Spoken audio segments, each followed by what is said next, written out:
TCLynx's farm is a bit different to some of the others we've seen. It's located in Florida, and Florida is really hot and wet, as you know. It's a really inhospitable place to be trying to grow anything green, especially in summertime. But there we met with TCLynx and we saw her new farm. It's just fairly new. She's relocated and rebuilding her farm. And we got there when it was 10 or 12 weeks old, and we filmed her re-establishing her gravel grow beds, her tower systems, and she uses some pretty unique plumbing. TCLynx actually is a pretty smart plumbing lass. She can join any two bits of pipe together and get the water to go where she needs it to go, and in the right amount, at the right time, in the right place.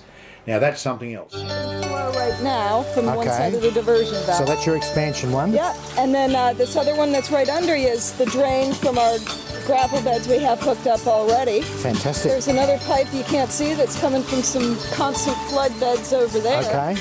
And then we have some towers hanging over it on their own little pump and We're making use of all the space, aren't we? And all the water flow is being used. And I see you've got two electrical circuits here. Why is that? Well, the indexing valve is a valve that takes water that flows in, and then it will send it out to one outlet at a time. So these are the outlets we can see around the bottom here? This is the input. Okay. Now, the important thing to remember is you have to stop and start the flow into the index. To make it work? Yes. Okay. The actual taking the vertical. Yep. Yeah, and what a great idea. And I see you've got it really, it's so new because you've just moved here, but it's already establishing itself really, really well. And look at this basil. I mean, that's just, tell me, how are you adjusting the water flow? That's got me fascinated. I see a bit of fancy plumbing, and you're the plumbing girl. So what are you doing here? This side's watering now, so how's that happening? Well, I have a diversion valve over there that sends the water to a bank of towers for 10 minutes, and then it switches. It's a pool valve, and I have a timer set up for it.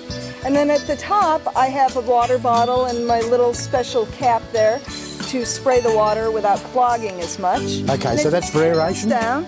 It's for aeration, and it sends the flow and it spreads it out in there so it doesn't all trickle down in one line. And stops it from splashing out.